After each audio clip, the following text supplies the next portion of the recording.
Estamos con el profesor Roberto Casal en el Centro Cultural de los Empleados Municipales. Profesor, nos gustaría conocer un poquito más sobre las características de las pilchas del gaucho argentino.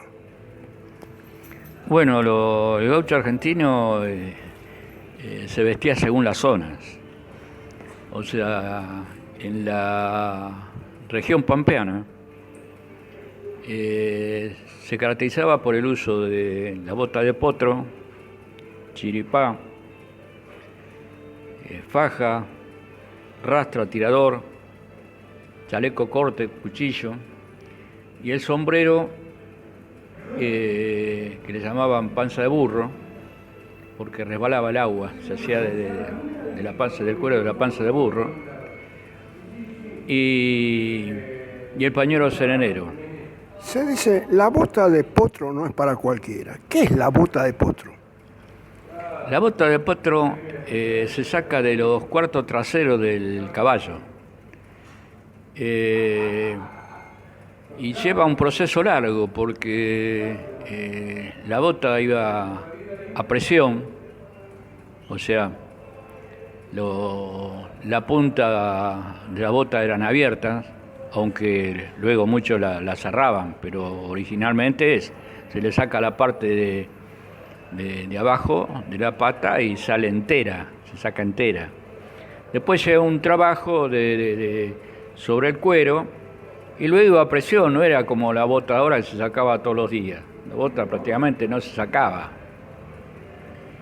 Y el cuero llevaba un trabajo porque fíjese, que el cuero cuando se moja presiona. Entonces cada vez que se mojaba la bota es más difícil ponérsela o aguantarlas. ¿No llevaba suela? No, era enteriza, de la parte del cuarto trasero del caballo, de una parte se sacaba enteriza, entonces donde hace una especie de codo, era lo que iba al talón. Y bueno, se usaba la bota de potro sin cerrar adelante. ¿Por qué? Porque antiguamente los indios, que eran los que mejor le trabajaban, nosotros les llamamos los hogueros, pero eran los que trabajan el cuero, los tientos, habían creado, y el gaucho lo copió de ahí, el estribo pampa. ¿Qué era el estribo pampa? Eran dos bolitas muy similares a lo que son las bolitas de las boleadoras, pero de tamaño chico, que a través de un tiento pasaba de un lado a otro caballo. Entonces el jinete ponía la bolita esa entre el dedo gordo y el siguiente del pie y sin hacer fuerza lo ayudaba a montar. Ahora, en otros lugares, luego de mucho tiempo, se empezó a usar la bombacha. Que la bombacha no es un elemento autóctono, porque las bombachas entraron al país en el gobierno de Urquiza. O sea, después del derrocamiento de Juan Manuel de Rosas, Urquiza, presidente, compra de rezagos de la guerra de los talibanes bombachas y una especie de borceguíes. Y así ingresan las bombachas al país, que por supuesto no son las bombachas que se conocen hoy en día, porque las bombachas que vemos hoy en día, la gran mayoría son bombachas de baile. Las bombachas eran ropa de trabajo, que le resultaban útil al gaucho. Ustedes fíjense, por ejemplo, mucha gente no sabe lo que es el tirador. El tirador, la rastra es, digamos, la parte de la hebilla. Lo demás, el cinturón, donde hoy, por ejemplo, se le ponen monedas o algún arabesco, eso es el tirador. Y antiguamente se usaba mucho el cuero de chancho, porque era muy maniable. Y a un costado llevaban un bolsillito, que era donde el gaucho guardaba la plata. Porque fíjese, si usted agarra un gaucho con chiripá, y fíjese cómo hace, dónde guarda la plata. Y bueno, únicamente que la guarde metida en la faja, porque no había. Y en muchas canciones, sobre todo de Larralde, habla de eso. Dice, el gaucho andaba pobreteando, hablaba de los domingos que iba a las carreras de cuadreras, decía, el gaucho andaba pobreteando, sin cigarro y sin plata en el tirador. Estas imágenes que vemos de los soldados federales de Rosas con bombachas no son reales entonces. No, en la época de Rosa se usaba chiripán. Es más, se usaba la camisa, eran sin botones hasta la mitad, o hasta, digamos, el esternón. Y ahí para abajo era todo cerrado. Y no. En la época de Rosa no se usaba bombacha para nada. Alpargatas tampoco. Bueno, ahí hay otro problema. Porque muchas veces dicen, inclusive profesores de folclore, dicen, bueno, el gaucho pobre usan alpargata y hacen mal a la gente como si hubiera gaucho pobre con alpargata. La realidad es que las alpargatas, la fábrica de alpargatas, fue en el único país que hicieron las alpargatas con suela de yute, de soga.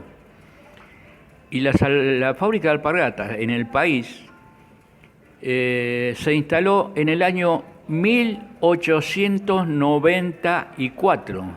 O sea que si te remontás ya estamos casi al 1900, donde ya, digamos, el tanguero usaba zapatos. Es más, en ese momento todavía había zapatos que a veces no es tango. Zapatos con brillo, que eran charolados, o sea, ya se trabajaba al cuero. Sí. O sea que es un error eso de decir gaucho pobre en la época, en 1850, alpargata, no. Las alpargatas en ese momento no existían. Mucho empata entonces. Mucho empata, y se usaba, nuevamente estoy en la misma. No era que, digamos, la bota de potro era algo popular, algo que se usaba mucho. ¿Por qué? A ningún gaucho se le ocurriría matar un caballo para sacar la bota. Primero que para el gaucho el caballo es más importante casi que el perro, para el hombre. Y entonces, ¿qué se usaba? Se usaba distintos cueros. El que más se usaba en ese momento era el cuero de chancho. ¿Y qué hace? No había botas de chancho. ¿Por qué? Y porque al ser la pata finita no da para que entre ni el pie de un chico adentro de eso. Lo que se usaba eran los cueros como si fueran vendas. Quedaban afuera la punta de los pies y la parte del talón. El uso de cuero de chancho se extendió tanto que después no solo se hicieron botas de cuero de chancho cosidas, sino las famosas polainas. Es por eso que en la guerra de la Triple Alianza, a nosotros en países como Paraguay nos llaman curepa o curepí. Yo cuando he ido varias veces a Paraguay, preguntaba qué era lo que quería decir, porque lo decían en forma despectiva. Y no quiere decir nada malo, lo que quiere decir es piel de chancho blanco, quiere decir curepí. Por las polainas. Y era por las polainas y las botas que se usaban en la guerra de la Triple Alianza. Todo esto los profesores de folclore habitualmente lo enseñan con las clases de danza. No. Hoy, desgraciadamente, la mayoría de los profesores de folclore lo único que enseñan son danzas nativas.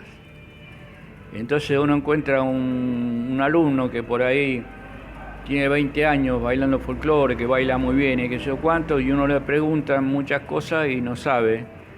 Por ejemplo, la diferencia que puede haber entre una daga y un facón, entre un berijero y un cuchillo caronero.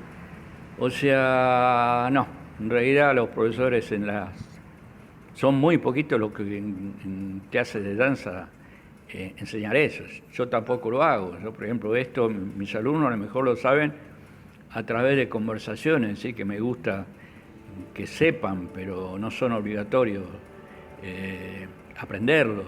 O sea, yo por ahí termina la clase de danza y después charlando así les explico un poquito porque me gusta que sepan, Mirá, a mí me ha pasado gente de muchos años de folclore que piensan que la rastra, uno le pregunta, a ver, escribime una rastra, y empiezan a hablar del cinturón, las monedas, la hebilla, y que se dice, no, la rastra es la parte de la hebilla nada más. Solamente eso. Solamente eso, lo demás por eso digo, es el tirador con la hebilla, es lo que tira, es el tirador.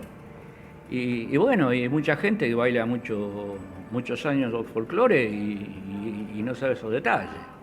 Le agradecemos mucho, profesor, ¿eh? Muchas gracias. No, gracias a ustedes, gracias. Bueno.